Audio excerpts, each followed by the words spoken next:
서울의 중심 대한민국 최고의 의료기술이 집약된 주신대학병원. 그곳의 차가운 복도 끝 중환자실 유리창 너머로 강서윤은 숨죽인 채 안을 들여다보고 있었다. 인공호흡기의 의지에 간신히 생명을 이어가고 있는 어머니의 모습이 그녀의 동공에 아프게 밝혔다. 한때 누구보다 따뜻하고 강인했던 어머니는 이제 핏기 없는 얼굴로 낯선 기계들에 둘러싸여 있었다. 서윤의 손에 구겨진 종이 한 장이 들려 있었다. 어제 자로 발급된 중간진료비 청구서였다. 1억 원. 갓 19살이 된 그녀에게 그 숫자는 현실이 아닌 잔인한 악몽처럼 느껴졌다. 대한민국 최고의 의사를 꿈꾸던 명문 의대생 강서윤의 삶은 어머니가 갑작스러운 원인불명의 심부전으로 쓰러진 그날 이후 송두리째 무너져 내렸다. 휴학계를 내고 온갖 아르바이트를 전전했지만 눈덩이처럼 불어나는 병원비를 감당하기엔 턱없이 부족했다. 강서윤 보호자님. 차가운 목소리가 그녀를 현실로 끌어냈다. 원무과 직원이었다. 그는 어떤 감정도 담기지 않은 사무적인 눈으로 서윤을 보며 말했다. 오늘까지 미납된 진료비가 납부되지 않으면 저희로서도 어쩔 수 없습니다. 규정상 어머님을 일반 병실로 옮겨야 합니다. 일반 병실. 그것은 사실상의 사형 선고나 다름없었다. 24시간 집중 케어가 필요한 어머니에게 그곳은 죽음을 기다리는 대기실일 뿐이었다. 하루만 제발 하루만 더 시간을 주세요. 어떻게든 돈을 구해오겠습니다. 서윤은 필사적으로 매달렸다. 하지만 직원은 고개를 저었다. 그의 등 뒤에 서 있던 병원장 최민혁의 비서가 그에게 눈짓을 보내는 것을 서윤은 놓치지 않았다. 최민혁 원장. 그는 어머니의 주치의였던 아버지가 돌아가신 후 이상할이 많지 어머니의 치료에 비협조적이었다. 마치 어머니가 조용히 사라지기를 바라는 사람처럼 절망이 그녀의 발끝부터 온몸을 잠식해왔다.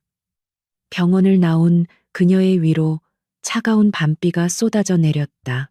화려한 도시의 네온사인이 빗물에 번져 마치 거대한 눈물처럼 보였다. 의대생 시절 흰 가운을 입고 환자들을 살리겠다. 다짐했던 자신의 모습이 아득하게 느껴졌다. 그녀는 비에 젖은 채 정처 없이 걷다.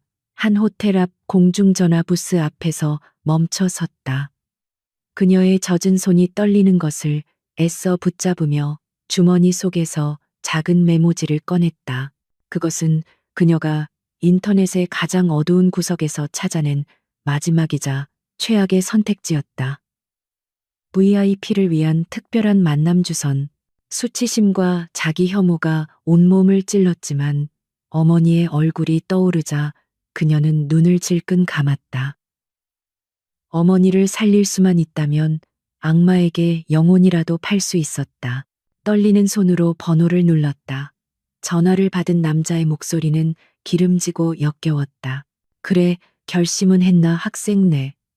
오늘 밤 강남의 플라티나 호텔 스위트룸 1904호. 약속한 금액은 그분이 직접 전달할 거야.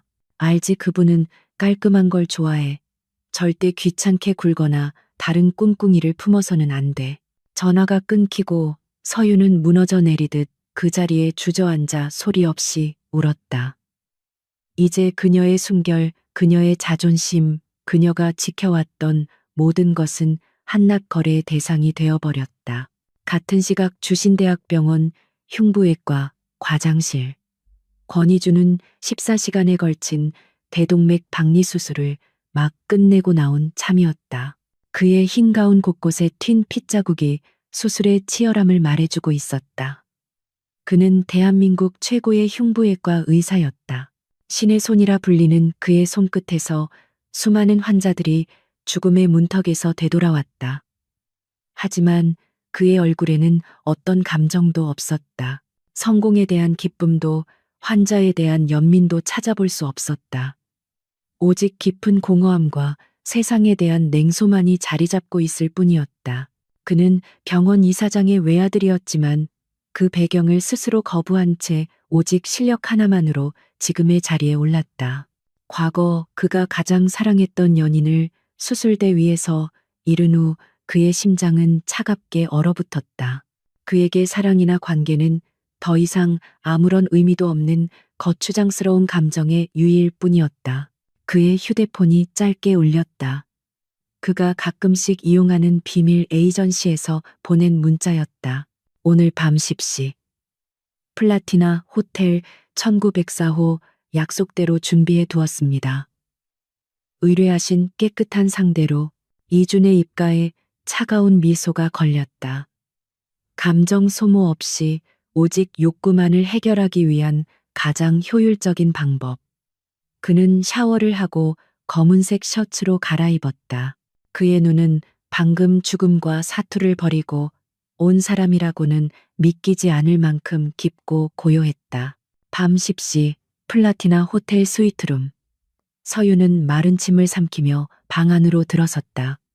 최고급 가구와 화려한 샹들리에로 꾸며진 비현실적으로 넓은 공간이었다.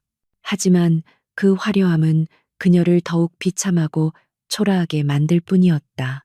방 안쪽 거대한 통유리창 앞에 한 남자가 서 있었다. 그는 도시의 야경을 등진 채 손에 위스키 잔을 들고 있었다. 인기척을 느낀 그가 천천히 돌아섰 순간 서유는 숨을 멈췄다. 조각상처럼 완벽한 얼굴, 티끌 하나 없는 하얀 피부, 그리고 세상의 모든 것을 꿰뚫어 보는 듯한 깊고 차가운 눈. 비현실적으로 잘생긴 그의 모습은 지금 그녀가 처한 지옥 같은 현실과 극명한 대조를 이루었다. 권희준 역시 문 앞에 서 있는 소녀를 보고 미간을 살짝 찌푸렸다. 에이전트가 깨끗하다고 했을 때 이 정도일 줄은 몰랐다. 빗물에 젖은 머리카락 컵에 질려 떨고 있는 작은 어깨, 그리고 무엇보다도 세상을 다 잃은 듯한 깊은 슬픔이 담긴 눈동자. 그는 수많은 사람들을 만나왔지만 이토록 투명하고 깊은 절망을 담은 눈은 처음 보았다. 그는 본능적으로 느꼈다. 이 소녀는 자신과 같은 부류의 인간이 아니라는 것을. 돈 때문에 더러운 거래에 익숙해진 사람이 아니라 벼랑 끝에 몰려 어쩔 수 없이 이곳에 서게 된 존재라는 것을. 그의 마음속에서 아주 희미한 하지만 분명한 균열이 일기 시작했다. 이주는 천천히 그녀에게 다가갔다. 그의 그림자가 그녀의 작은 몸을 완전히 뒤덮었다. 서유는 공포에 질려 눈을 감았다. 후회하지 않겠나. 그의 목소리는 위스키처럼 낮고 썼다. 일단 시작하면 되돌릴 수 없어. 서유는 대답 대신 눈을 꾹 감은 채 고개를 끄덕였다. 그녀의 뺨 위로 뜨거운 눈물 한 방울이 흘러내렸다. 어머니의 얼굴이 눈앞을 스쳐 지나갔다. 어머니를 위해서라면 이보다 더한 지옥이라도 견뎌야만 했다. 그녀의 눈물을 본 순간 권희준의 얼어붙었던 심장 한구석에서 그 자신조차 알지 못했던 무언가가 작게 하지만 분명하게 녹아내리고 있었다. 권희준의 낮은 목소리가 스위트룸의 무거운 공기를 갈랐다. 강서윤은 대답 대신 마지막 남은 자존심처럼 눈을 감았다. 그녀의 떨리는 속눈썹 위로 맺힌 눈물방울이 그녀가 겪고 있는 고통의 무게를 말해주고 있었다. 그 연약한 모습은 권희준의 가슴 속에 얼어붙어 있던 무언가를 날카롭게 찔렀다. 그는 원래 계획대로 이 밤을 그저 하룻밤의 유흥으로 끝내버릴 수가 없었다. 그는 거칠게 행동하는 대신 아주 조심스럽고 부드럽게 그녀를 안았다. 마치 깨지기 쉬운 유리 세공품을 다루듯 그의 행동 하나하나에는 서툴지만 분명한 배려가 담겨 있었다. 서유는 그런 그의 예상 밖의 모습에 더욱 혼란스러웠다. 그녀는 이 밤이 폭력적이고 굴욕적일 것이라고 예상했다. 하지만 그가 보여준 것은 그런 종류의 것이 아니었다. 그의 눈빛 속에는 욕망 외에 연민과 죄책감, 그리고 그녀의 슬픔에 대한 깊은 호기심이 뒤섞여 있었다. 서유는 고통 속에서 필사적으로 어머니의 얼굴을 떠올렸다. 이것은 거래다. 어머니를 살리기 위한 신성한 희생이다. 그녀는 스스로에게 주문을 외우며 영혼 없는 인형처럼 모든 감각을 닫아버렸다.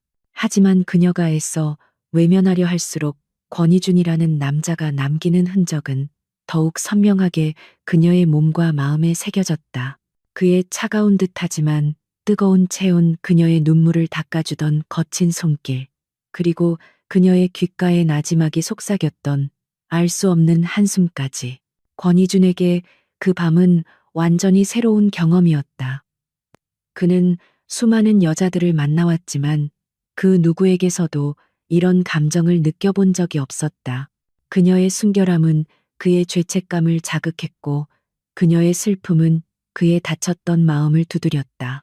그녀의 가녀린 몸을 안을수록 그는 마치 자신의 텅 빈 영혼을 마주하는 듯한 기이한 감각에 휩싸였다. 그는 그녀의 육체를 탐하는 것이 아니라 그녀의 순수한 영혼에 의해 잠식당하고 있었다. 이 거래는 돈을 지불한 자신이 승자가 아니었다.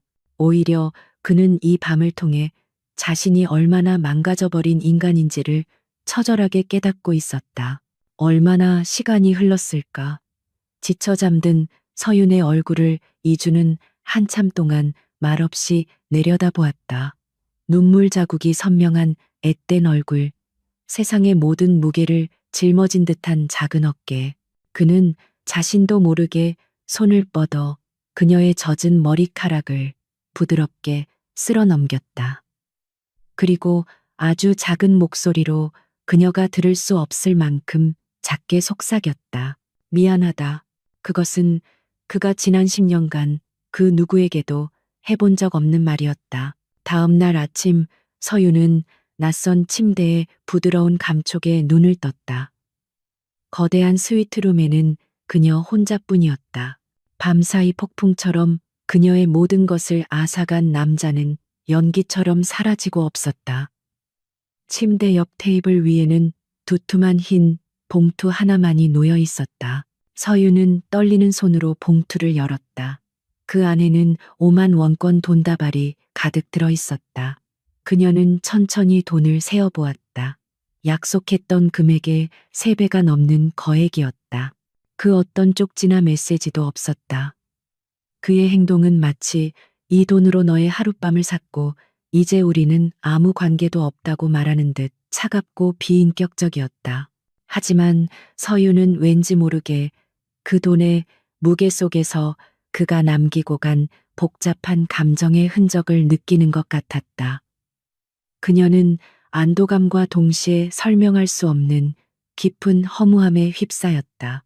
같은 시각 권희주는 자신의 펜트하우스에서 잠 못 이룬 채 밤을 새우고 있었다. 그의 손에는 여전히 위스키 잔이 들려 있었지만 그는 한 모금도 마시지 않았다. 그의 머릿속은 온통 강서윤이라는 소녀에 대한 생각으로 가득 차 있었다. 그녀의 슬픈 눈동자, 필사적인 몸짓, 소리 없는 눈물, 그 모든 것이 그의 뇌리에 낙인처럼 찍혀 지워지지 않았다. 그는 스스로에게 역겨움을 느꼈다. 돈으로 한 인간의 존엄성을 샀다는 사실에 대한 자기 혐오였다. 단순한 욕구 해소를 위해 시작했던 일이 그의 인생을 송두리째 흔들고 있었다. 그는 이대로 그녀를 모르는 척할 수 없었다. 그녀를 그 지옥 같은 현실 속에 혼자 내버려 둘 수가 없었다. 이주는 비서에게 전화를 걸었다. 그의 목소리는 평소보다 훨씬 낮고 무겁게 가라앉아 있었다. 주신대학병원에 입원 중인 환자 중에 강서윤이라는 보호자를 둔 사람이 있을 거야. 그 환자의 병력 진료 기록, 그리고 강서윤이라는 아이의 모든 것을 알아봐. 가족 관계 과거, 왜 돈이 필요했는지까지 아주 은밀하게. 그의 지시는 짧고 단호했다. 전화를 끊은 그는 다시 강서윤의 어머니 진료 기록을 떠올렸다. 원인 불명의 급성 신부전, 뭔가 석연치 않았다. 병원장 최민혁이 직접 나서서 이 환자의 치료에 사사건건 제동을 거는 것도 이상했다. 이 모든 것 뒤에는 그가 알지 못하는 거대한 비밀이 숨겨져 있을지도 모른다는 불길한 예감이 그의 등골을 스쳤다. 한편 돈 봉투를 가슴에 품은 서유는 서둘러 병원으로 돌아왔다. 그녀는 마치 범죄자처럼 사람들의 시선을 피해 원무과로 향했다. 밀린 병원비를 수납 창구에 내밀자 어제까지만 해도 그녀를 경멸적으로 쳐다보던 직원의 눈이 놀라움으로 동그래졌다. 전부 현금으로 하시겠습니까? 네. 서유는 돈다발을 창고 안으로 밀어 넣었다. 어머니의 생명을 며칠 더 연장시켰다는 안도감. 하지만 그 돈을 마련하기 위해 자신이 무엇을 했는지 떠올리자 심장이 칼로 베이는 듯한 고통이 밀려왔다. 그녀는 중환자실로 돌아와 여전히 잠들어 있는 어머니의 손을 잡았다. 따뜻한 온기가 그녀의 차가운 손으로 전해져 왔다. 엄마 미안해. 하지만 나 후회 안 해. 엄마만 살릴 수 있다면. 그녀는 눈물을 삼켰다. 그리고 그 순간 그녀의 마음속에서 새로운 결심이 싹트고 있었다. 다시는 이런 비참한 방식으로 돈을 구하지 않으리라. 다시는 운명에 끌려다니지 않으리라. 자신이 직접 이 상황을 통제하고 싸워나가야만 했다. 어머니를 이렇게 만든 원인이 무엇인지, 병원장 최민혁은 왜 어머니를 죽음으로 내몰려 하는지 그 진실을 자신의 손으로 밝혀내야만 했다. 그날 오후 권희주는 비서로부터 1차 보고서를 받았다. 보고서의 내용은 충격적이었다. 대상 강서윤 19세, 전 주신의대 수석 입학생, 부친구 강지혁 교수 전 주신대학병원 흉부외과 과장, 10년 전 의료사고로 사망, 보호자 오미숙 45세, 현 진단명은 급성 신부전이나 10년 전 남편 강지혁 교수의 의료사고 당시 수술실 간호사로 참여, 사고의 진실을 알고 있는 유일한 증인일 가능성 높음, 특이사항 환자의 진료 기록 일부가 누락되거나 수정된 흔적 발견, 최민혁 병원장의 직접적인 압력이 있었던 것으로 추정됨. 보고서의 마지막 문장을 읽는 순간 권희준의 눈빛이 얼음처럼 차갑게 변했다. 강지혁 교수. 그는 이준이 레지던트 시절 가장 존경했던 선배 의사였다. 하지만 그는 10년 전 최민혁이 주도한 한 수술에서 의료사고의 책임을 뒤집어쓰고 병원에서 쫓겨난 뒤 의문사를 당했다. 이제 모든 퍼즐 조각이 맞춰지고 있었다. 강서윤의 어머니는 단순한 환자가 아니었다. 10년 전 최민혁이 묻어버린 진실을 알고 있는 살아있는 증거였다. 그리고 강서윤은 그 진실의 상속자였다. 그녀가 남긴 지워지지 않는 흔적은 이제 단순한 감정의 동요가 아니었다. 그것은 거대한 음모의 시작을 알리는 위험한 신호탄이었다. 그리고 권희주는 자신도 모르는 사이에 그 위험한 소용돌이의 한가운데로 걸어 들어가고 있었다. 강서윤이라는 이름은 권희준의 일상에 던져진 작은 돌멩이였다. 처음에는 작은 파문으로 시작했지만 이내 그의 견고했던 세상을 뒤흔드는 거대한 파도가 되어 밀려왔다. 그는 수술실에서 메스를 잡고 있을 때조차 문득문득 그녀의 슬픈 눈동자를 떠올렸다. 촌각을 다투는 심장 수술 중 그녀의 얼굴이 환영처럼 눈앞에 어른거려 아찔했던 순간도 있었다.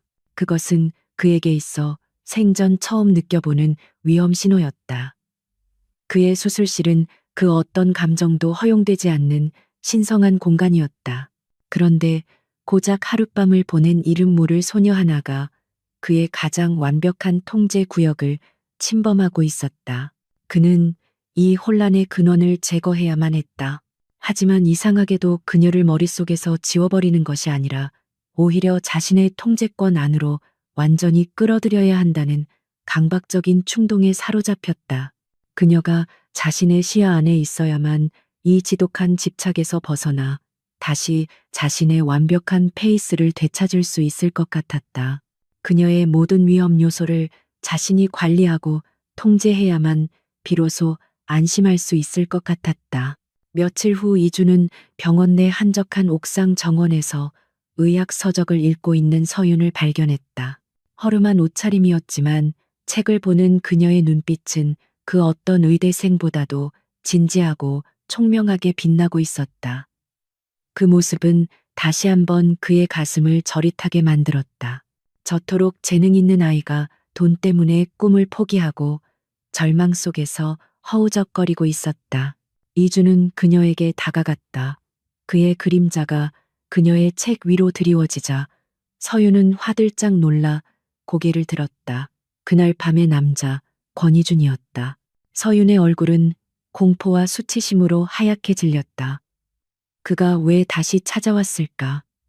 그가 준 돈이 모자라기라도 한 걸까? 아니면 또 다른 무언가를 요구하려는 걸까? 저번에 주신 돈은 너무 많았습니다. 이건 돌려드리겠습니다. 서윤은 떨리는 손으로 가방에서 웬만한 월급 봉투보다 두툼한 봉투를 꺼내 그에게 내밀었다. 그날 이후 그녀는 약속된 금액 외에는 단 한 푼도 쓰지 않고 따로 보관해 왔다. 그것은 그녀의 마지막 남은 자존심이었다. 하지만 이주는 봉투를 받지 않았다. 그는 차가운 눈으로 서윤을 내려다보며 본론부터 꺼냈다. 그의 목소리에는 어떤 감정도 실려 있지 않은 철저한 거래자의 그것이었다. 너와 계약을 하고 싶다. 네, 어머니 치료비 앞으로 내가 전액 책임지겠다. 이 병원에서 받을 수 있는 최고의 치료를 받게 해주지. 내 이름을 걸고 직접 주치의가 될 거다. 서윤은 자신의 귀를 의심했다. 최고의 치료, 그가 직접 주치의가 되겠다는 말은 상상조차 할 수 없는 파격적인 제안이었다. 그리고 너 다시 학교로 돌아가. 졸업할 때까지 필요한 모든 학비와 생활비 내가 지원하겠다. 세상에 공짜는 없었다.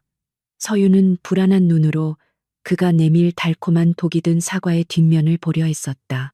그 대가로 제가 뭘 하면 되는데요? 이준의 눈빛이 순간 깊어졌다. 그는 자신의 집착과 보호 본능을 철저히 거래의 언어로 포장했다. 넌 내 사람이 되는 거다. 그 한마디에 서윤의 심장이 쿵하고 내려앉았다. 그녀의 몸과 인생을 통째로 사겠다는 말처럼 들렸다. 지금 사는 곳에서 나와 내가 마련해주는 안전한 오피스텔로 옮겨. 허드렛일 아르바이트 따위는 전부 그만둬. 네가 할 일은 오직 공부의 의사가 되는 것. 그리고 내가 부를 때 언제든 내 곁에 있는 것. 그게 계약 조건의 전부다. 그것은 거부할 수 없는 유혹이자 굴욕적인 족쇄였다. 그녀의 자존심은 당장이라도 그의 얼굴에 봉투를 던지며 거절하라고 소리치고 있었다. 이 오만하고 차가운 남자의 인형이 되기를 거부하라고. 하지만 어머니의 얼굴, 그리고 다시 흰 가운을 입고 싶다는 간절한 꿈이 그녀의 발목을 잡았다. 서윤이 고뇌에 잠겨 입술을 깨물고 있을 때였다. 옥상 정원문이 열리고 최민혁 원장의 비서가 그녀를 발견하고는 경멸적인 시선을 보내며 지나갔다. 그 짧은 순간의 눈빛 속에서 서윤은 자신과 어머니의 목숨이 얼마나 위태로운지를 다시 한번 실감했다. 최민혁 원장이 마음만 먹으면 그들은 언제라도 병원에서 쫓겨나 죽음을 맞이할 수도 있었다. 권희준. 그가 내민 손은 비록 차갑고 오만했지만 동시에 최민혁이라는 거대한 위협으로부터 자신과 어머니를 지켜줄 유일한 방패이기도 했다. 결국 서윤은 고개를 숙였다. 그녀의 목소리는 낙엽이 부서지는 것처럼 작게 떨려 나왔다. 계약하겠습니다. 하지만 이건 저희 어머니의 목숨과 제 꿈을 위한 거래일 뿐입니다. 그 이상도 그 이하도 아니에요. 그녀의 단호한 말에 이주는 속으로 씁쓸함을 느꼈지만 겉으로는 내색하지 않았다. 그는 그저 무심하게 고개를 끄덕일 뿐이었다. 그날 오후 이준의 과장실에서 계약서 작성이 이루어졌다. 그의 변호사가 작성한 계약서는 빈틈없이 완벽했다. 갑권이주는 을 강서윤과 그녀의 보호자에 대한 모든 의료적 경제적 지원을 책임진다. 을 강서윤은 갑의 통제와 보호 아래에 있으며 계약 기간 동안 갑의 지시에 따른다. 계약 기간은 이 의사 면허를 취득하는 날까지. 서유는 펜을 쥔 손에 힘을 주었다. 이 종이 한 장에 그녀는 자신의 미래와 자유를 저당 잡히고 있었다. 그녀가 서명을 마쳤을 때 마치 자신의 영혼을 다시 한번 파는 듯한 기분에 눈앞이 아찔해졌다. 이주는 그녀가 서명한 계약서를 말없이 내려다보았다. 이제 그녀는 완벽하게 그의 것이 되었다. 그가 만든 안전한 울타리 안으로 그녀를 묶어두는데 성공했다. 하지만 그의 마음속에서는 떨쳐낼 수 없는 질문 하나가 피어오르고 있었다. 나는 지금 그녀의 보호자가 되려는 것인가? 혹은 더 정교한 방식으로 그녀를 소유하려는 또 다른 포식자에 불과한 것인가? 그의 얼굴 위로 복잡한 그림자가 스쳐 지나갔다. 두 사람의 위험하고 아슬아슬한 계약 관계는 그렇게 시작되고 있었다. 계약이 체결된 다음 날 강서윤의 삶은 한편의 비현실적인 영화처럼 변해버렸다. 아침 일찍 그녀가 살던 허름한 옥탑방 앞으로 번쩍이는 검은색 세단 한 대가 멈춰 섰다. 권희준의 비서라고 자신을 소개한 남자는 그녀의 몇 안 되는 짐을 옮기는 것조차 허락하지 않고 정중하게 그녀를 차에 태웠다. 차가 도착한 곳은 한강이 내려다 보이는 최고급 주상복합 오피스텔이었다. 현관문을 열고 들어선 순간 서유는 입을 다물지 못했다. 최소한의 가구로 꾸며졌지만 모든 것이 최고급 명품이었고 거대한 통유리창 너머로는 서울의 전경이 그림처럼 펼쳐져 있었다. 마치 주인을 기다리는 모델하우스처럼 비인격적일 정도로 완벽하고 낯선 공간이었다. 여기 있는 모든 것을 편하게 사용하시면 됩니다. 옷장과 냉장고는 채워두었고 필요하신 것이 있다면 언제든 제게 연락 주십시오. 비서는 열쇠와 카드키를 건네주고는 조용히 사라졌다. 혼자 남은 서유는 멍하니 집안을 둘러보았다. 드레스룸 안에는 그녀가 평생 만져볼 일도 없을 법한 명품 브랜드의 옷과 가방 구두가 계절별로 정리되어 있었다. 냉장고는 유기농 식료품과 고급 식자재로 가득했다. 이것이 그의 보호 방식이었다. 그는 그녀의 모든 것을 돈으로 통제하고 관리하려 했다. 서유는 화려한 보석으로 장식된 거대한 황금 세장 안에 갇힌 기분이었다. 권희준의 보살핌은 철저하고 효율적이었다. 그는 복학수속을 마친 서윤을 매일 아침 자신의 스포츠카로 직접 등교시켰다. 대학 캠퍼스에 등장하는 요란한 배기음과 사람들의 시선은 서윤을 더욱 위축되게 만들었다. 그는 그녀가 학업에만 집중할 수 있도록 최고의 과외 교사를 붙여주었고 끼니를 거를까 염려된다며 매일 최고급 레스토랑의 음식을 그녀의 집으로 배달시켰다. 어느 날 그는 서윤이 날고해진 에코백을 메고 있는 것을 보았다. 그의 미간이 미세하게 찌푸려졌다. 내 사람이 그런 싸구려를 들고 다니는 건 볼 수 없군. 그는 그날 오후 서윤을 백화점 명품관으로 끌고 갔다. 서윤의 거절이나 항의는 그에게 아무런 의미도 없었다. 그는 마치 마네킹의 옷을 갈아입히듯 점원이 추천하는 가장 비싼 옷과 가방들을 그녀에게 안겨주었다. 이거 전부 포장해. 그의 명령에 서유는 모멸감으로 얼굴이 화끈거렸다. 그는 그녀의 취향이나 의사를 묻지 않았다. 오직 자신의 소유물이 자신의 격에 맞게 보여야 한다는 생각뿐인 듯했다. 이준의 이런 과시적인 애정 표현은 필연적으로 주변의 이목을 집중시켰다. 그리고 그 시선 속에는 선망뿐만 아니라 날카로운 질투와 시기가 가득했다. 흉부외과 의사 오수진이 바로 그 질투의 화신이었다. 그녀는 유성그룹 막내딸이라는 배경에 빼어난 미모와 실력까지 겸비한 모두가 인정하는 병원의 퀸이었다. 그녀는 오랫동안 권희준을 짝사랑해왔고 그와 자신이야말로 가장 완벽한 한 쌍이라고 굳게 믿고 있었다. 그런 그녀의 눈에 혜성처럼 나타나 이준의 옆자리를 차지한 강서윤은 도저히 이해할 수도 용납할 수도 없는 존재였다. 어느 날 오후 오수진은 병원 로비에서 권희준이 그의 차에서 내리는 서윤의 머리를 부드럽게 쓰다듬어주는 장면을 목격했다. 한 번도 누군가에게 다정한 모습을 보인 적 없던 얼음왕자 권희준. 그 모습에 오수진의 눈에 이글거리는 질투의 불길이 타올랐다. 그날 이후 병원 안에는 서윤에 대한 악의적인 소문이 퍼지기 시작했다.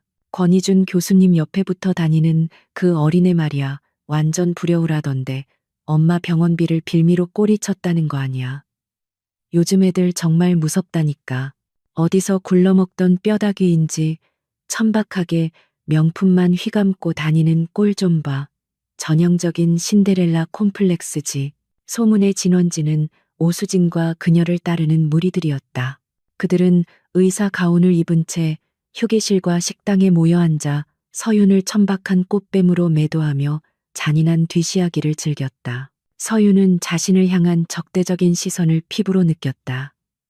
어머니를 만나러 병동에 갈 때마다 한때는 친절했던 간호사들이 그녀를 벌레 보듯 쳐다보거나 노골적으로 무시했다.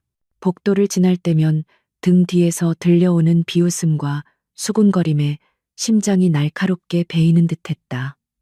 이준이 제공한 공주 같은 삶과 병원이라는 현실 속에서 겪는 지옥.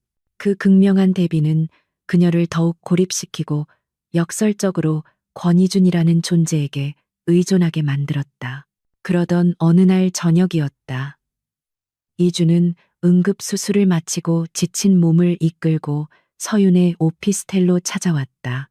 그는 아무 말 없이 소파에 몸을 던지고는 깊은 한숨을 내쉬었다.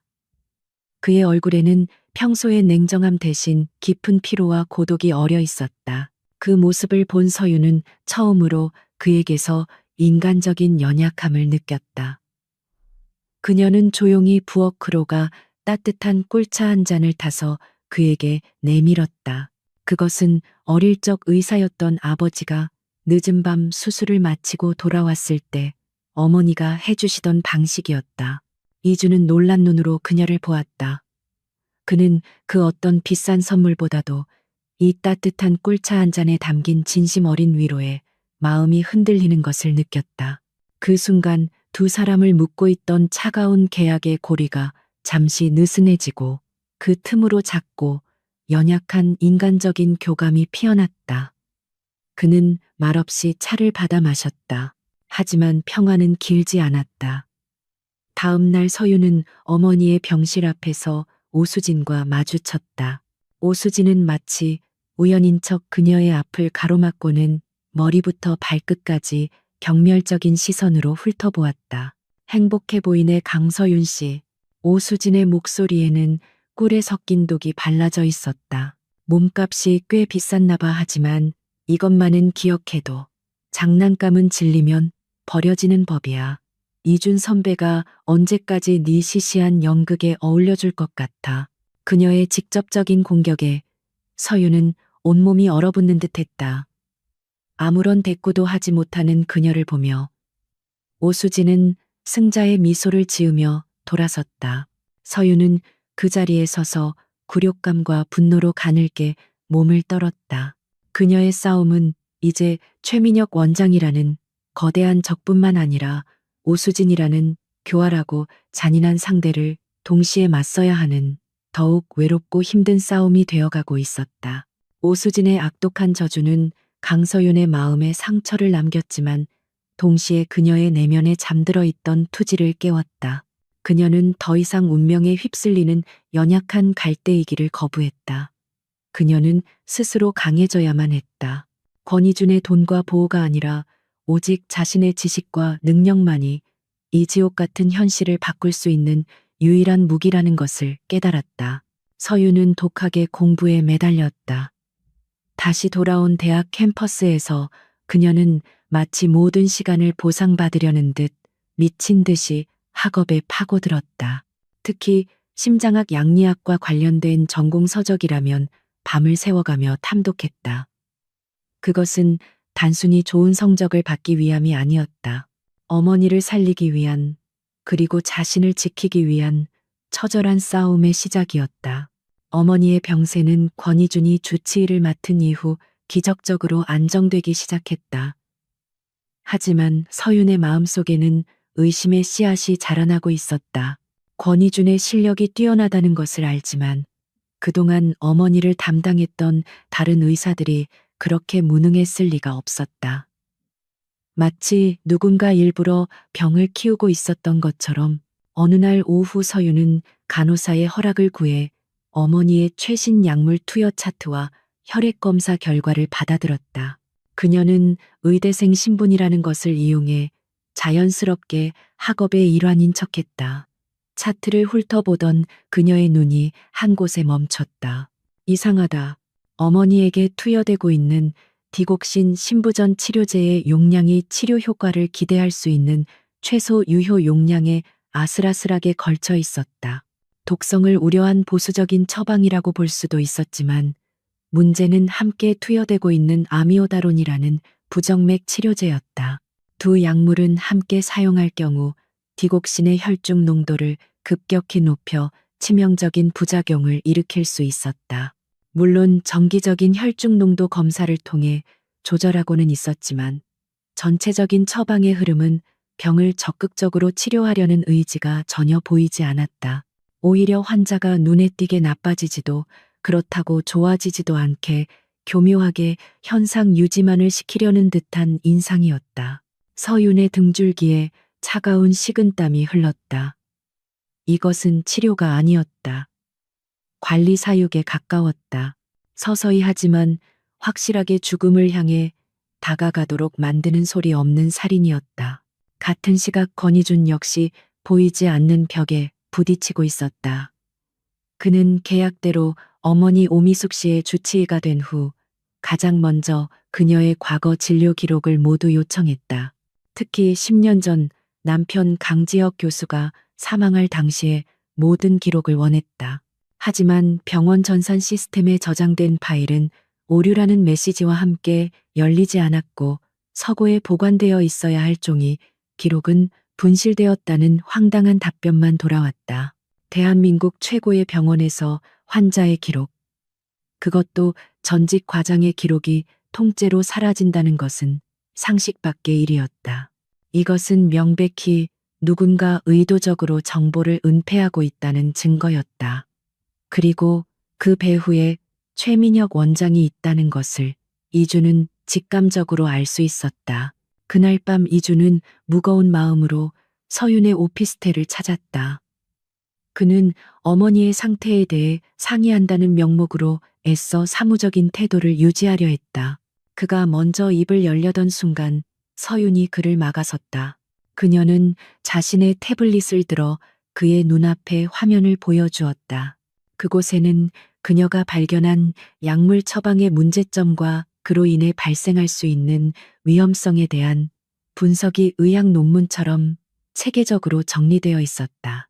권 교수님, 저희 어머니의 치료는 잘못되었습니다. 디곡신과 아미오다론의 병용 처방은 매우 위험하며 현재의 용량으로는 치료 효과를 기대할 수 없습니다. 이것은 환자를 치료하려는 것이 아니라 천천히 죽이려는 것과 같습니다. 이주는 태블릿 화면에 떠 있는 글자를 보고 숨을 삼켰다. 갓 복학한 1학년 학생이라고는 믿기지 않을 만큼 날카롭고 정확한 분석이었다. 그는 그녀를 그저 보호해야 할 연약한 소녀로만 생각했던 자신이 틀렸음을 깨달았다. 그녀는 이미 진실을 향해 싸우고 있는 동등한 파트너였다. 그는 더 이상 망설이지 않고 자신이 알아낸 사실을 털어놓았다. 서윤 씨 말이 맞아. 나 역시 이상한 점을 발견했어. 10년 전 서윤 씨 아버님이 돌아가실 당시 어머님의 모든 진료 기록이 사라졌어. 최민혁 원장이 직접 내 정보 접근 요청을 막고 있고 두 사람 사이에 무거운 침묵이 흘렀다. 조작된 약물 처방, 사라진 진료 기록, 그리고 모든 것을 방해하는 최민혁 원장. 흩어져 있던 퍼즐 조각들이 하나의 끔찍한 그림을 향해 맞춰지고 있었다. 그들이 동시에 같은 결론에 도달했다. 어머니의 병은 단순한 질병이 아닐지도 몰라. 이준이 어렵게 입을 열었다. 누군가 어머니가 계속 아프기를 혹은 더 나쁜 상황이 되기를 바라고 있는 것 같아. 그의 말에 서윤의 머릿속에 잊고 있던 과거의 기억이 섬광처럼 스쳐 지나갔다. 10년 전 의료사고로 아버지가 돌아가셨을 때 어머니는 수술실에 함께 있었던 유일한 사람이었다. 그리고 그때 어머니는 절규하며 외쳤었다. 사고가 아니야. 이건 최민혁 원장이 꾸민 짓이야라고. 하지만 당시에는 아무도 어머니의 말을 믿어주지 않았다. 서윤의 눈동자가 공포와 깨달음으로 격렬하게 흔들렸다. 우리 아빠, 최민혁 원장이 죽인 거였어요. 그렇죠. 그리고 엄마는 그 진실을 알고 있었던 거예요. 이제 모든 것이 분명해졌다. 최민혁은 자신의 범죄를 덮기 위해 유일한 증인인 어머니를 지난 10년간 서서히 죽여오고 있었던 것이다. 그 순간 서윤과 이준을 둘러싼 공기가 변했다. 더 이상 돈으로 얽힌 후원자와 수혜자의 관계가 아니었다. 거대하고 위험한 적에 맞서 싸우는 공동의 목표를 가진 동맹이었다. 그들의 계약은 이제 피처럼 진한 진실을 향한 연대로 변해가고 있었다. 이준은 자리에서 일어섰다. 그는 공포에 떨고 있으면서도 눈빛만은 복수심과 결의로 활활 타오르고 있는 서윤을 바라보았다. 그녀를 지켜주고 싶다는 충동이 처음의 집착과는 비교할 수 없을 만큼 강렬하게 그의 온몸을 휩쌌다. 그의 목소리에서 처음으로 차가운 기운이 조금 거쳤다. 이제부터 조심해야 해. 서윤 씨는 단순히 어머니의 병과 싸우는 게 아니야. 자신의 비밀을 지키기 위해서라면 무슨 짓이든 할 남자를 상대로 싸우는 거야. 그의 시선이 그녀의 눈에 깊게 밝혔다. 그리고 그건 이제 당신 역시 그 남자의 표적이 되었다는 뜻이니까. 그의 경고는 두 사람의 관계가 이제 목숨을 건 위험한 싸움의 한복판으로 들어섰음을 알리는 신호탄이었다. 권희준의 경고는 현실이 되었다. 그와 강서윤이 보이지 않는 동맹을 맺고 진실을 파헤치기 시작했다는 것을 최민혁 원장은 본능적으로 감지했다. 권희준이 오미숙 환자의 주치의를 자처하고 10년 전 자료에 비정상적인 관심을 보이기 시작하자 최민혁의 불안감은 극에 달했다. 그는 자신이 공들여 쌓아 올린 모든 것이 무너질 수 있다는 위기감에 휩싸였다. 그의 불안감을 파고든 것은 오수진이었다.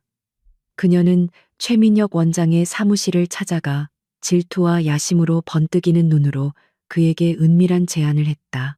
원장님, 권희준 선배가 그 환자에게 집착하는 이유 저도 압니다.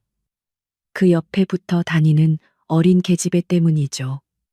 이대로 두면 원장님뿐만 아니라 저도 곤란해집니다. 오수진은 권희준이 강서윤 모녀의 뒤를 파고드는 것이 10년 전 사건 때문이라는 것을 어렴풋이 눈치채고 있었다. 그녀의 아버지는 당시 최민혁의 편에 서서 강지혁 교수를 나락으로 떨어뜨리는데 일조했던 인물 중 하나였다. 그래서 뭘 어쩌자는 건가? 최민혁이 신경질적으로 물었다. 권희준 선배의 손발을 묶어버리면 됩니다. 그가 더 이상 병원 안에서 아무런 힘도 쓸 수 없게 만들면 그 계집애도 자연히 떨어져 나가겠죠. 그녀의 입가에 뱀처럼 교활한 미소가 걸렸다. 제게 좋은 방법이 있습니다. 두 사람의 이해관계는 완벽하게 일치했다. 최민혁은 자신의 과거를 묻기 위해, 오수진은 자신의 사랑과 야망을 쟁취하기 위해 대한민국 최고의 외과 의사를 나락으로 떨어뜨릴 잔인한 함정을 파기 시작했다. 그들의 목표물은 권희준이 집도하기로 예정된 VIP 환자였다. 유력한 대권주자로 거론되는 국회의원. 수술 자체는 성공 확률이 매우 높은 관상동 매구 해술이었지만 환자의 신분인 만큼 작은 실수 하나도 용납되지 않는 부담감이 큰 수술이었다. 수술 전날 밤 오수진은 자신의 권한을 이용해 약제실 전산 시스템에 몰래 접속했다. 그녀는 국회의원의 수술 전 처방 목록에서 항응고제인 헤파린의 투여량을 미세하게 조작했다. 정상 범위 내의 수치였지만 다른 약물과 함께 투여될 경우 수술 중 예측 불가능한 과다 출혈을 일으킬 수 있는 교묘한 수치였다. 그리고 그녀는 그 처방 기록의 최종 승인자 이름을 권희준의 아이디로 바꾸어 놓았다. 다음 날 수술실의 공기는 팽팽한 긴장감으로 가득했다. 권희준은 언제나처럼 침착하고 냉철하게 수술을 지휘했다. 그의 손놀림은 한치의 오차도 없는 기계처럼 정확했다. 수술은 순조롭게 진행되는 듯했다. 바로 그때였다. 환자의 심장과 연결된 바이패스 기계에서 경고음이 울리기 시작했다. 환자의 혈압이 급격히 떨어지고 수술 부위에서 비정상적인 출혈이 발생하기 시작했다. 혈액이 응고되지 않습니다. 석션, 출혈 부위가 보이지 않아 수술실은 순식간에 아수라장으로 변했다. 모니터의 수치들은 일제히 붉은 경고등을 깜빡였다. 하지만 권희준은 당황하지 않았다. 메스, 대동맥을 다시 확인한다. 혈액투석팀과 심장내과 전문에 지금 당장 수술실로 콜해. 그는 신들린 듯한 손놀림으로 위기를 수습하기 시작했다. 그의 천재적인 판단력과 압도적인 기술이 아니었다면 환자는 그 자리에서 즉사했을 것이다. 몇 시간에 걸친 사투 끝에 그는 기적적으로 환자의 목숨을 구해냈다. 하지만 과다출혈로 인한 쇼크로 환자는 깊은 혼수 상태에 빠져버렸다. 수술이 끝나자마자 병원에는 비상징계위원회가 소집되었다. 위원장은 당연히 최민혁 원장이었다. 오수진은 증인으로 출석하여 악어의 눈물을 흘리며 위조된 처방 기록을 증거로 제출했다. 너무나 안타깝지만 권 교수님의 처방에 명백한 실수가 있었던 것 같습니다. 헤파린 과다 투여로 인한 출혈 쇼크로 판단됩니다. 권희준은 거세게 반박했다. 나는 그런 처방을 내린 적이 없어. 누군가 내 아이디를 도용해 기록을 조작한 거다. 하지만 위원회는 그의 말을 믿어주지 않았다. 모든 디지털 증거가 그를 가리키고 있었다. 최민혁에게 매수된 위원들은 일사천리로 권희준의 유죄를 선언했다. 권희준 교수를 오늘부로 모든 의료 행위에서 즉시 배제하고 무기한 직무 정지에 처한다. 추후 정식 조사를 통해 의사 면허 취소까지 검토할 것. 신의 손이라 불리던 남자의 추락은 그렇게 한순간에 이루어졌다. 그 소식은 병원 전체에 삽시간에 퍼져나갔다. 강서윤은 복도에서 그 소식을 전해 들었다. 그녀의 세상이 무너져 내리는 듯했다. 이것은 명백한 함정이었다. 자신을 보호해주던 유일한 방패가 사라져버렸다. 그녀는 필사적으로 이준을 찾아 헤맸다. 마침내 텅 빈 과장실에서 짐을 싸고 있는 그의 뒷모습을 발견했다. 그의 넓은 어깨는 처음으로 작고 무력해 보였다. 교수님, 서윤의 목소리에 그가 천천히 돌아섰다. 그의 얼굴에는 어떤 표정도 없었지만 그 눈빛만은 깊은 패배감과 자조로 가득 차 있었다. 이제 나는 더 이상 당신과 당신 어머니를 지켜줄 수 없어. 병원에서의 내 권한은 모두 사라졌으니까. 그는 서윤을 똑바로 쳐다보며 마지막 경고를 남겼다. 몸조심해, 강서윤. 이제부터가 진짜 시작일 테니. 그 말을 남기고 그는 서윤을 스쳐 지나갔다. 서윤은 아무 말도 하지 못한 채 그의 멀어져가는 뒷모습을 멍하니 바라볼 뿐이었다. 홀로 남겨진 과장실. 그녀의 위로 절대적인 절망감이 덮쳐왔다. 보호막이 사라진 지금 최민혁은 더 이상 거리낄 것이 없었다. 어머니의 목숨은 바람 앞에 촛불 신세가 되었다. 바로 그때 그녀의 주머니 속 휴대폰이 짧게 진동했다. 발신자 표시 제안으로 도착한 문자 메시지였다. 메시지를 확인한 서윤의 얼굴이 하얗게 굳었다. 그것은 한 장의 사진이었다. 중환자실 어둠 속에서 잠들어 있는 어머니의 얼굴을 몰래 찍은 사진이었다. 그리고 그 사진 아래 짧은 문장이 적혀 있었다.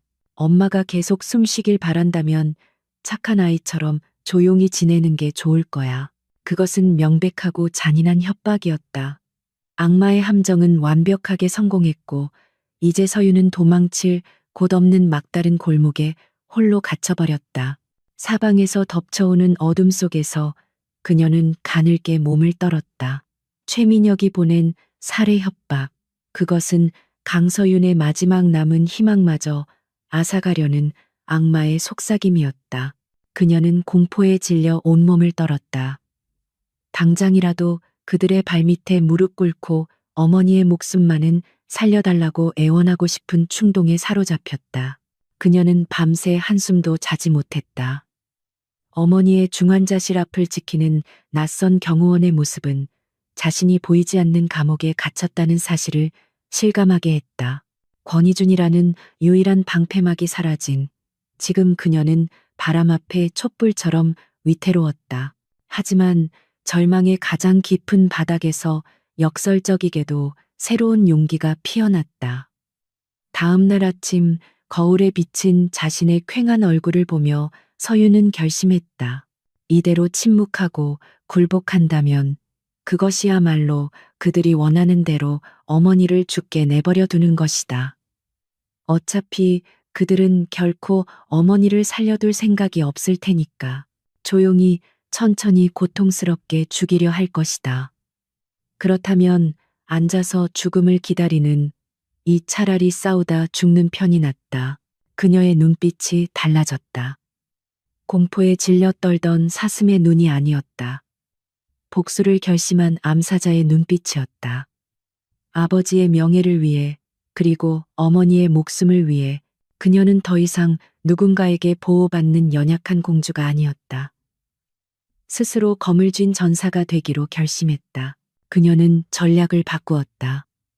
최민혁이 완벽하게 장악하고 있는 병원 내부에서는 승산이 없었다. 외부에서 그들의 허를 찌를 수 있는 결정적인 증거를 찾아야 했다. 그녀는 10년 전 아버지를 죽음으로 몰고 간 의료사고의 진실. 그곳에 모든 해답이 있을 것이라고 확신했다. 권희주는 직무 정지 상태였지만 그가 남기고 간 무기는 아직 남아 있었다.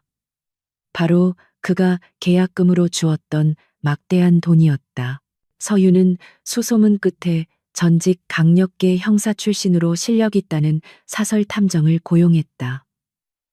그녀는 탐정에게 의뢰하며 자신의 태블릿에 단호한 문장을 써내려갔다. 10년 전 주신대학병원에서 발생한 강지혁 교수의 의료사고. 당시 수술실에 있었던 모든 의사와 간호사들의 현재 행방을 찾아주세요. 특히 사고 직후 병원을 그만둔 사람들을 위주로. 그것은 그녀의 명석한 두뇌가 내린 첫 번째 반격의 지시였다. 몇 주 후 탐정에게서 연락이 왔다. 대부분은 여전히 병원에 남아 최민혁의 충실한 수하가 되어 있거나 다른 병원으로 이직해 평범하게 살고 있었다. 하지만 단 한 사람 의아한 점이 발견되었다. 박선혜, 당시 강지혁 교수가 가장 신임했던 베테랑 수간호사였다. 그녀는 사고 직후 돌연 사직서를 내고 서울을 떠나 종적을 감췄다고 했다. 탐정이 어렵게 알아낸 그녀의 현재 거주지는 강원도 동해안의 한적한 어촌 마을이었다. 그곳에서 작은 식당을 운영하며 외부와의 연락을 끊은 채 조용히 살고 있다는 것이었다. 서유는 직감했다. 그 간호사가 바로 진실의 열쇠를 쥔 사람이라는 것을. 그녀는 당장 동해로 가는 버스에 몸을 실었다. 권희준의 번쩍이는 스포츠카가 아닌 낡고 덜컹거리는 시외버스였다.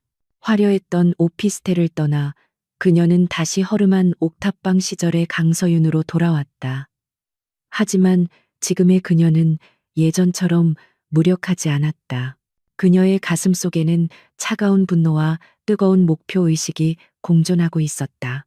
몇 시간을 달려 도착한 어촌 마을은 파도 소리와 짠 내음만이 가득한 고요한 곳이었다. 서유는 탐정이 알려준 작은 식당을 찾아갔다. 바다 식당. 허름한 간판과 낡은 외관이 그 주인의 고단했던 세월을 짐작하게 했다.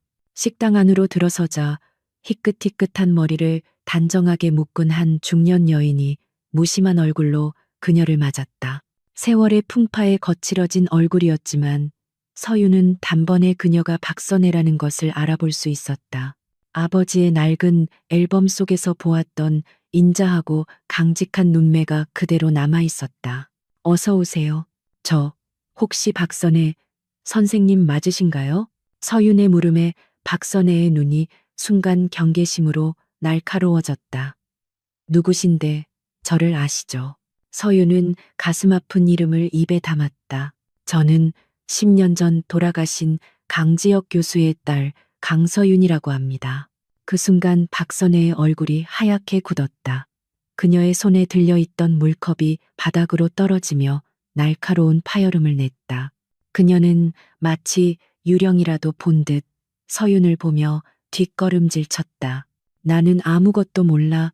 돌아가. 당장 여기서 나가. 박선혜의 목소리는 공포로 심하게 떨리고 있었다. 그녀는 지난 10년간 애써 묻어두었던 과거의 악몽이 자신을 찾아왔다는 사실에 질려버린 듯했다. 하지만 서유는 물러서지 않았다. 그녀는 박선혜의 앞에 다가가 자신의 태블릿을 꺼내 글을 썼다. 그녀의 목소리는 들리지 않았지만 화면에 떠오른 문장들은 그 어떤 절규보다도 더 간절했다. 선생님을 원망하러 온 게 아닙니다. 저희 엄마가 지금 그 병원에서 돌아가시게 생겼어요. 아빠 때와 똑같이 그들이 엄마를 서서히 죽이고 있어요. 엄마가 그날의 진실을 알고 있다는 이유만으로요.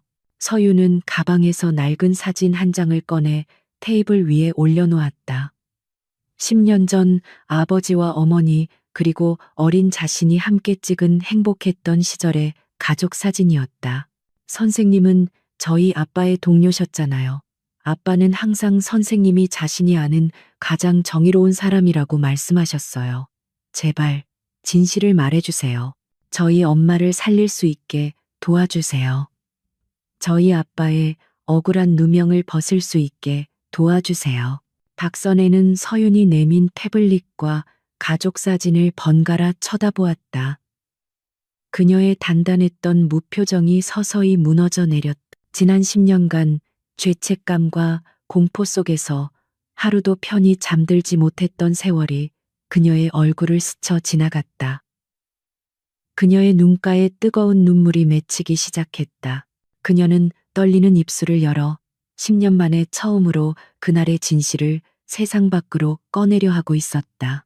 공주처럼 보호받던 소녀의 처절한 반격은 그렇게 가장 깊은 절망의 땅에서 진실의 첫 번째 무기를 손에 넣고 있었다. 박선혜의 무너진 얼굴 위로 10년이라는 긴 세월 동안 억눌려왔던 진실이 뜨거운 눈물과 함께 터져나왔다.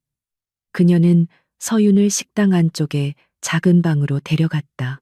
그곳에서 그녀는 마치 고해성사를 하듯 지난 10년간 자신을 괴롭혀왔던 그날의 끔찍한 기억을 꺼내놓기 시작했다.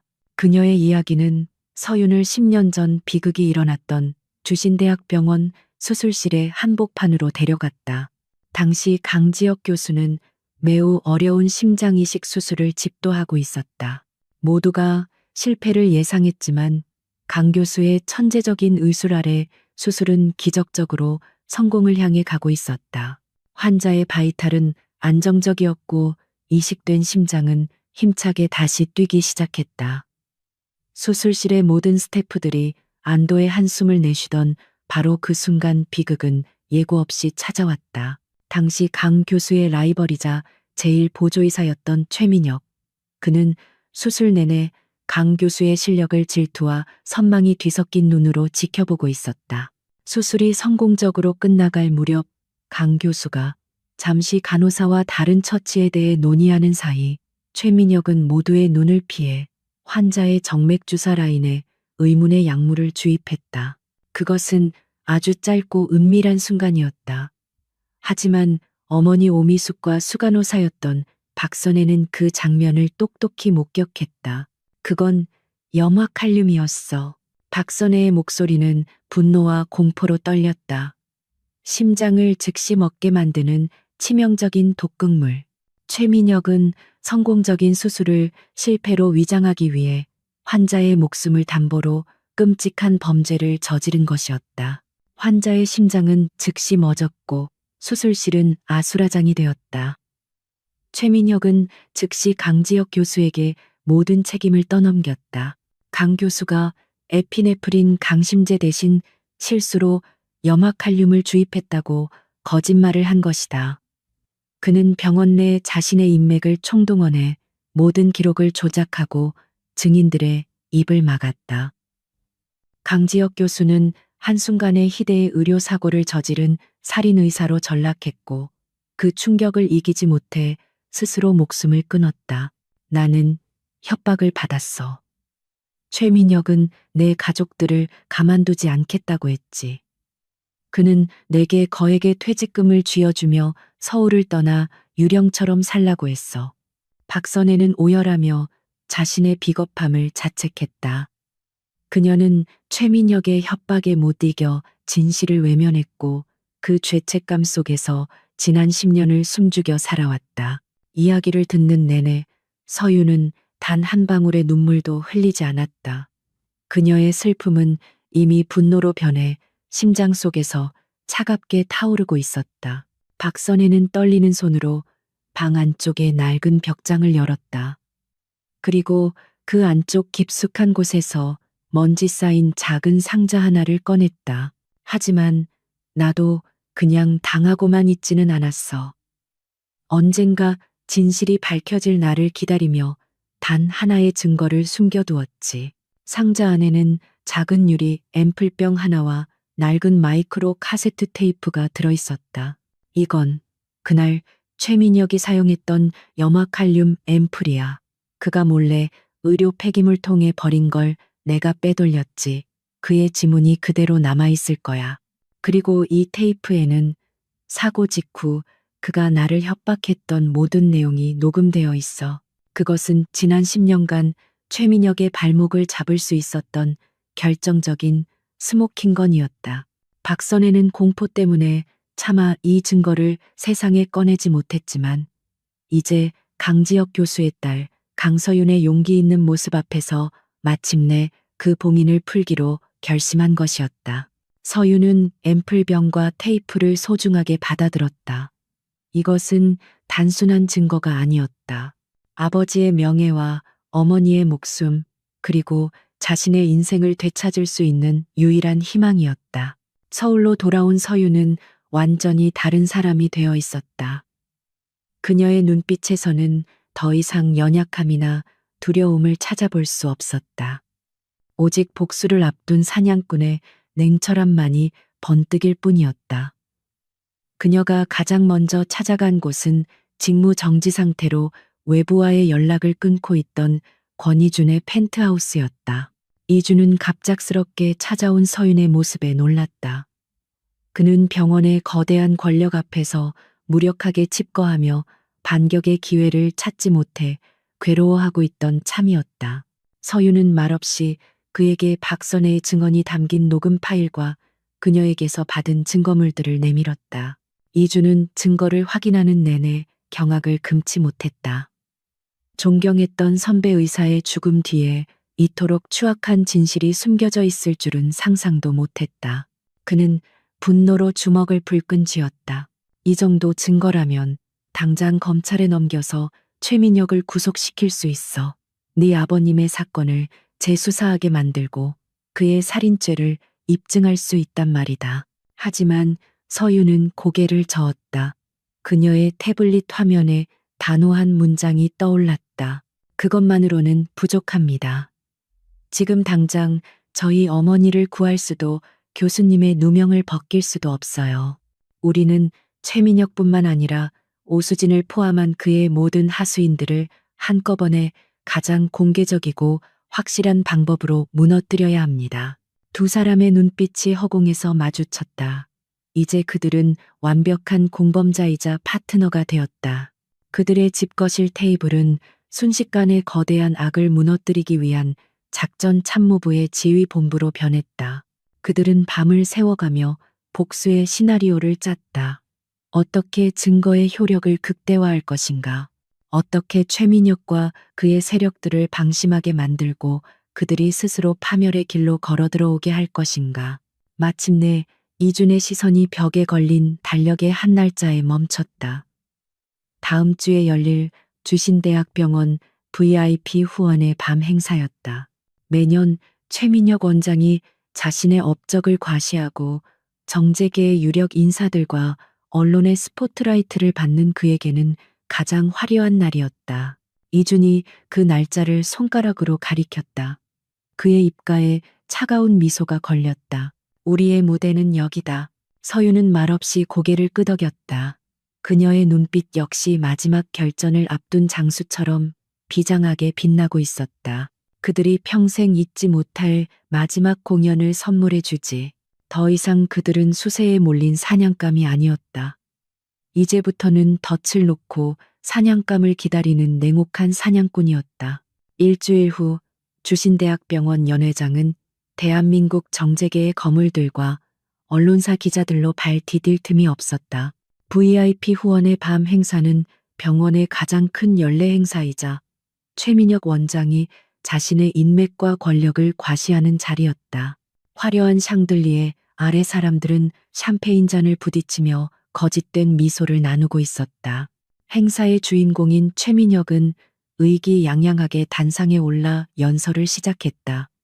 그는 병원의 눈부신 성과와 인간 중심의 의료 철학에 대해 열변을 토했다. 그의 옆자리에는 보석처럼 화려하게 치장한 오수진이 승리자의 여유로운 미소를 지으며 앉아 있었다. 눈에 가시 갔던 권희준을 제거한 그녀는 이제 병원의 차세대 주역이자 최민혁의 가장 신임받는 후계자로 떠오르고 있었다. 그들은 자신들의 발밑에서 벌어지고 있는 거대한 균열을 전혀 눈치채지 못한 채 영광의 정점을 만끽하고 있었다. 최민혁의 연설이 절정에 달했을 무렵이었다. 연회장의 육중한 정문이 소리 없이 열리고 한 남자가 들어섰다. 권희준이었다. 그의 등장은 모든 사람들의 시선을 단숨에 사로잡았다. 공식적으로 직무 정지 상태인 그가 이곳에 나타나리라고는 아무도 예상하지 못했다. 보안 요원들이 그를 막아서려 했지만 그의 몸에서 뿜어져 나오는 압도적인 기세에 눌려 감히 다가서지 못했다. 그는 모든 소란을 뒤로 한 채 망설임 없는 걸음으로 단상을 향해 걸어갔다. 권희준 교수, 당신이 어떻게 여기에? 최민혁이 당황해서 말을 채잇기도 전에 이준은 그의 손에서 마이크를 빼앗아 들었다. 최민혁 원장님의 감동적인 연설 잘 들었습니다. 이준의 차가운 목소리가 장내에 울려 퍼졌다. 하지만 그 위선적인 말들 뒤에 숨겨진 추악한 진실에 대해서는 왜 한마디도 언급하지 않으시는지 모르겠습니다. 연 회장은 찬물을 끼얹은 듯 조용해졌다. 이준은 말을 이었다. 저는 오늘 이 자리에서 의사라는 이름 뒤에 숨어 생명을 농락한 한 살인마와 질투에 눈이 멀어 동료를 함정에 빠뜨린 한 파렴치한의 민낯을 공개하려 합니다. 그의 말이 끝나기가 무섭게 최민혁의 업적을 홍보하던 무대 뒤에 거대한 스크린이 갑자기 바뀌었다. 화면에 나타난 것은 오수진이 심야에 약제실 컴퓨터에 접속하는 CCTV 영상이었다. 곧이어 그녀가 권희준의 아이디로 약물 처방을 조작하는 모습이 담긴 로그 기록이 화면을 가득 채웠다. 오수진의 얼굴이 하얗게 질렸다. 이건 조작이야. 하지만 그녀의 변명은 곧이어 울려 퍼진 끔찍한 녹음 파일 소리에 묻혀버렸다. 그 간호사년 처리할 방법은 생각해봤어. 걱정 마. 내가 알아서 조용히 만들 테니. 10년 전 최민혁이 박선의 간호사를 협박하던 목소리였다. 장내는 경악으로 술렁이기 시작했다. 최민혁은 사색이 된 채 무대 뒤편의 영사실을 향해 고함을 질렀다. 당장 저 화면 꺼. 저거 끄란 말이야. 하지만 그의 발악은 소용없었다. 화면은 바뀌어 선명한 고화질의 유리 앰플 사진을 보여주었다. 염화 칼륨. 그리고 그 옆에는 앰플에서 검출된 지문이 최민혁의 지문과 일치한다는 국립과학수사연구원의 감식 결과 보고서가 떠 있었다. 모든 것이 끝장이었다. 사람들이 충격과 혼란에 빠져 웅성거리는 그때 연 회장의 연문이 열렸다. 그리고 그곳으로 강서윤이 휠체어를 탄 한 노부인을 부축하며 천천히 걸어 들어왔다. 박선혜였다. 서윤은 더 이상 두려움에 떠는 소녀가 아니었다. 그녀는 당당하고 위험 있는 모습으로 모든 시선을 받으며 단상을 향해 나아갔다. 박선혜는 떨리는 손으로 이준이 건넨 마이크를 잡았다. 그녀의 목소리는 작았지만 그 안에 담긴 진실의 무게는 강당 전체를 압도했다. 저는 10년 전 강지혁 교수의 마지막 수술에 참여했던 수간호사 박선혜입니다. 그날 환자를 죽인 것은 강지혁 교수가 아닙니다. 바로 저기 서 있는 최민혁, 그가 고의로 환자에게 독극물을 주입했습니다. 저는 그 모든 것을 제 두 눈으로 똑똑히 보았습니다. 그녀의 증언은 결정타였다. 연 회장은 아수라장이 되었다. 바로 그때 연 회장의 모든 문이 동시에 열리며 검사와 수사관들이 쏟아져 들어왔다.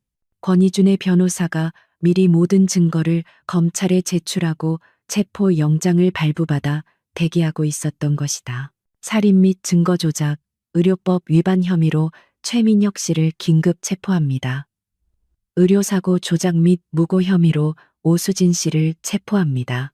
최민혁은 짐승처럼 발악했고 오수진은 실성한 사람처럼 울부짖으며 주저앉았다. 하지만 그들의 비참한 마지막 모습은 기자들의 카메라 플래시 속에서 무자비하게 기록될 뿐이었다. 그들이 쌓아 올린 모든 부와 명예가 가장 화려했던 바로 그 밤의 가장 처참한 방식으로 무너져 내렸다. 이 모든 혼란의 한가운데서 권희준은 단상에서 내려와 서윤의 곁에 섰다. 그는 아무 말 없이 그녀의 가늘게 떨리는 어깨를 감싸 안았다. 그녀를 향한 그의 눈빛 속에는 존경과 미안함, 그리고 말로 다할 수 없는 깊은 애정이 담겨 있었다. 길고 길었던 폭풍이 마침내 끝이 났다. 서윤은 이준의 품에 기댄 채 정의가 실현되는 광경을 조용히 지켜보았다. 두 사람은 이제 어두웠던 과거를 뒤로하고 새로운 시작을 맞이할 준비가 되어 있었다. 심판의 밤이 지나가고 주신대학병원에는 길고 어두웠던 터널의 끝처럼 새로운 아침이 밝아왔다. 최민혁과 오수진을 비롯한 부패 세력은 모두 법의 심판을 받게 되었고 병원은 대대적인 개혁을 통해 과거의 오점을 씻어내고 있었다. 모든 누명을 벗은 권희준은 병원장 직무대행이라는 중책을 맡아 무너진 병원의 기강과 신뢰를 바로 세우는 일에 매진했다. 가장 기적적인 변화는 강서윤의 어머니에게 찾아왔다. 권희준이 직접 집도한 재수술은 성공적으로 끝났고 지난 10년간 그녀를 괴롭혔던 원인 모를 병세는 거짓말처럼 호전되기 시작했다. 의식을 되찾은 어머니는 딸의 손을 잡고 한참 동안 눈물을 흘렸다. 길고 길었던 악몽이 마침내 끝나는 순간이었다. 몇 주 후 따스한 햇살이 내리쬐는 병원 옥상 정원. 서윤은 회복 중인 어머니와 함께 휠체어를 밀며 산책을 하고 있었다. 그때 하얀 의사가운을 입은 권희준이 그녀들에게 다가왔다. 그의 얼굴에는 과거의 냉소적인 모습 대신 따뜻하고 부드러운 미소가 걸려 있었다. 어머니는 두 사람의 미묘한 기류를 눈치채고는 먼저 들어가서 좀 쉬고 있으마라며 슬며시 자리를 피해 주었다. 정원에 단둘이 남은 두 사람 사이에는 어색하지만 기분 좋은 침묵이 흘렀다. 먼저 침묵을 깬 것은 이준이었다. 그는 품 안에서 낡은 서류 한 장을 꺼내 들었다. 몇 달 전 그의 사무실에서 작성했던 바로 그 계약서였다. 이건 실수였어. 이준은 서윤을 바라보며 나지막이 말했다. 그의 목소리는 그녀가 들어왔던 그 어떤 목소리보다도 진솔하고 부드러웠다. 이 계약은 내가 이해할 수 없는 상황을 통제하기 위한 이기적인 수단이었지. 하지만 어느 순간부터 이건 더 이상 계약이 아니게 됐어. 그는 계약서를 천천히 그리고 단호하게 갈기갈기 찢어버렸다. 종이 조각들이 바람에 흩날려 햇살 속으로 사라졌다. 그 모습은 두 사람을 올가매던 비정상적인 관계의 끝을 알리는 상징적인 의식과도 같았다. 나는 더 이상 당신의 후원자나 보호자가 되고 싶지 않아, 강서윤. 그는 서윤의 앞에 다가서서 그녀의 두 손을 조심스럽게 잡았다. 그의 손은 따뜻했다. 과거의 상처 때문에 내 감정을 모두 죽이고 살아왔어. 사랑이라는 건 나에게 시간 낭비일 뿐이라고 생각했지. 그런데 당신이 나타나서 내 얼어붙었던 모든 것을 녹여버렸어. 당신의 슬픔, 당신의 강인함, 당신의 순수함이 나를 구원한 거야. 그는 처음으로 자신의 가장 깊은 속내를 그녀에게 고백했다. 나의 파트너가 나의 가족이 되어주지 않겠나. 내 남은 평생을 당신 곁에서 당신과 함께하고 싶어. 허락해주겠어. 그의 진심 어린 고백에 서윤의 눈에 투명한 눈물이 차올랐다. 그녀는 말없이 고개를 끄덕였다. 그리고 자신의 태블릿에 그녀의 진심을 담은 문장을 써 내려갔다.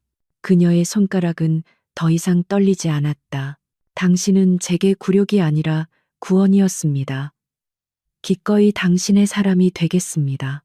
두 사람은 서로를 마주보며 환하게 웃었다.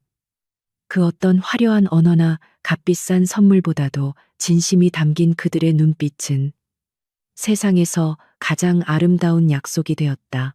그리고 몇 년의 시간이 흘렀다. 주신대학병원 흉부외과. 이제 막 레지던트 1년 차가 된 강서윤은 환자의 차트를 들고 복도를 바쁘게 뛰어다니고 있었다. 그녀는 우수한 성적으로 의대를 졸업하고 모두의 예상을 깨고 가장 힘들고 어렵다는 흉부외과를 선택했다. 아버지와 그리고 권희중과 같은 길을 걷고 싶었기 때문이었다. 강 선생 복도에서 뛰지 말라고 했을 텐데 익숙하고 나직한 목소리의 서윤이 고개를 들었다. 어느새 대한민국 최고의 흉부외과 센터장이 된 권희준이 장난기 어린 미소를 지으며 그녀를 보고 있었다. 그는 휘청거리는 그녀의 허리를 자연스럽게 감싸 안아주었다. 죄송합니다, 센터장님. 오늘 저녁은 뭐 먹을까? 어제 먹다 남은 김치찌개는 싫은데 오늘은 제가 스테이크 해드릴게요. 그들의 대화는 너무나도 자연스럽고 평범한 연인의 그것이었다. 더 이상 계약으로 얽힌 비밀스러운 관계가 아닌 병원 내 모두가 부러워하는 공식 커플이었다. 두 사람은 나란히 수술실이 있는 복도를 향해 걸어갔다. 복도 창문 너머로 쏟아지는 저녁 노을이 나란히 선 두 사람의 하얀 가운을 황금빛으로 물들였다. 그들의 손이 자연스럽게 마주 잡혔다. 과거의 아픔과 상처를 딛고 이제 그들은 생명을 살리는 의사로서 그리고 서로의 삶을 치유하는 동반자로서 같은 길을 걷고 있었다. 그들의 앞날에 어떤 시련이 닥치더라도 두 사람은 함께 이겨낼 수 있을 것이다. 두 사람의 발걸음이 향하는 곳에 따스하고 희망찬 미래가 눈부시게 펼쳐져 있었다.